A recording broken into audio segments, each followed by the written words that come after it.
Hello beauté, bienvenue sur ma chaîne. Alors aujourd'hui j'ai envie de parler du préjugé sur les cheveux crépus. Alors il y a un monsieur qui m'a laissé un commentaire sur une de mes vidéos et le monsieur me dit que ce ne sont pas mes cheveux, c'est une perruque.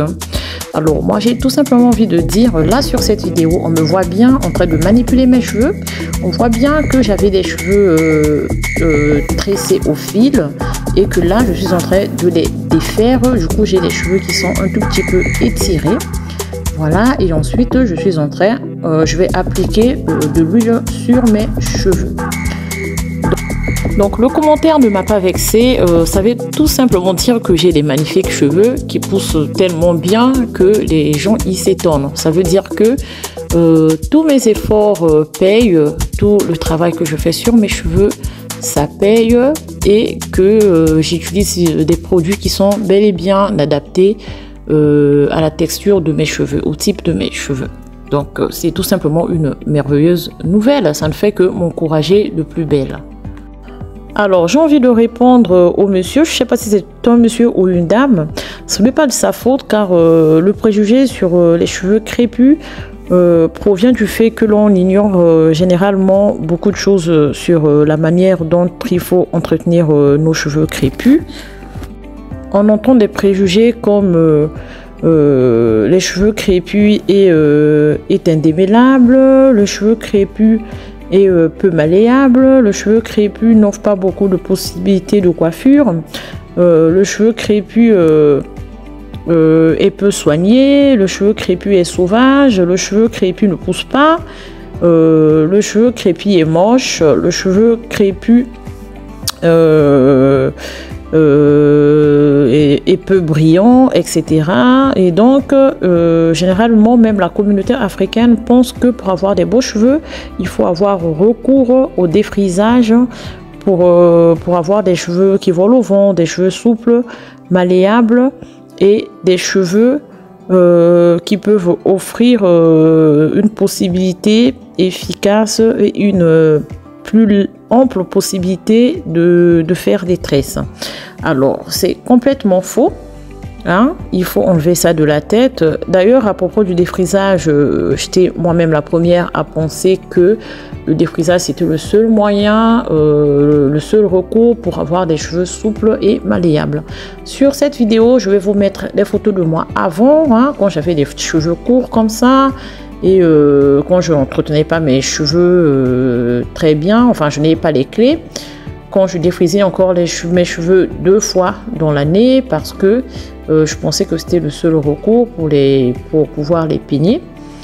Et vous allez voir en fait mon parcours capillaire sur cette vidéo. Mais j'avais déjà fait une vidéo, il me semble même 2, sur ma chaîne pour essayer un peu de donner de l'espoir à ma communauté, pour montrer que le cheveu afro crépus pousse bel et bien. Il suffit juste de comprendre ses cheveux, de les connaître, de savoir trouver les produits adaptés au type de ses cheveux, savoir les manipuler, savoir protéger ses pointes, parce que les pointes c'est la plus vieille partie de nos cheveux, donc du coup c'est la partie la plus fragile. Il faut savoir vraiment les protéger pour retenir de la longueur. Donc là j'ai des cheveux étirés au sèche-cheveux. Je vous mettrai le lien de cette vidéo là dans la barre des commentaires sur celle-ci. Moi particulièrement j'aime beaucoup m'occuper de mes cheveux, c'est pas du tout une corvée, je prends du plaisir à le faire, je prends du plaisir à m'en occuper et je privilégie les produits naturels, les produits que je trouve dans mon jardin, dans ma cuisine. Et j'essaie de fabriquer mes crèmes maison toute seule, j'essaie de fabriquer mes masques, préparer mes huiles faites maison toute seule pour mes cheveux. Comme ça au moins je suis sûre de ce que j'utilise, de ce que je mets sur mes cheveux, et je suis sûre du résultat, connaissant les propriétés des produits que j'utilise sur mes cheveux. Personnellement, j'aime beaucoup le côté versatile des cheveux crépus, c'est-à-dire qu'on peut passer de la coupe afro aux cheveux étirés, donc des cheveux plus longs, plus lisses. On peut passer aux tresses telles que des twists, des nattes, des tresses plaquées. On peut aussi faire des rajouts pour changer un peu, c'est-à-dire mettre des mèches, mais sans pourtant serrer à la racine. Par exemple, moi, je fais des gros bébés que je tresse moi-même. Je ne supporte plus aller chez une coiffeuse, je n'ai plus confiance.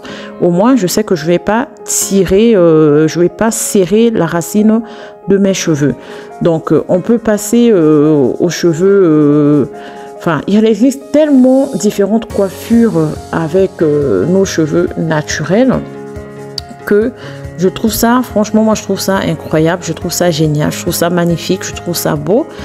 Pour rien au monde, je retomberai dans le défrisage. Je dis bien pour rien au monde, surtout que j'ai les clés maintenant, donc je vois pas l'intérêt. Avant, je craquais, je le faisais parce que je n'ai pas les clés, je ne savais pas comment m'y prendre pour rendre mes cheveux un peu plus doux, un peu plus malléables. Je pensais vraiment que la seule solution, c'était le défrisage. Mais maintenant que j'ai les clés, c'est fini, c'est terminé jusqu'à ma mort. Plus de défrisage. Donc le but de ma chaîne, c'est de sensibiliser un peu, de donner les clés à ceux qui ne les ont pas. Je sais qu'il y a plusieurs personnes qui aimeraient arrêter le défrisage, qui aimeraient bien prendre soin de ses cheveux avec des produits peut-être faits maison, mais la personne perd ses moyens et ne sait pas trop comment faire. En tout cas, là, vous êtes sur la bonne chaîne. N'hésitez pas de m'écrire en commentaire, je réponds vraiment à toutes les questions. Mais sachez que je ne connais pas tout, d'accord? Je lis beaucoup des livres sur les cheveux texturés, je fais beaucoup de recherches. Voilà pourquoi je vous partage ce que je sais. Mais n'hésitez vraiment pas à me laisser des commentaires et on va partager ensemble. Aussi, si vous avez des bonnes idées aussi concernant les cheveux crépus, surtout les idées de coiffure, ça m'intéresse aussi énormément. Donc voilà, je reviens sur le monsieur. Ce n'est pas une perruque, ce sont mes cheveux. Voilà, les cheveux sont tellement versatiles qu'on peut les avoir bien épais, on peut faire une touffe bien épaisse, comme une touffe un peu ratatinée. On peut avoir différentes sortes de coiffures afro. Donc voilà. Hein? Du coup, je vais m'arrêter sur ça et je vais vous souhaiter une excellente journée. Sur ce, je vous dis ciao.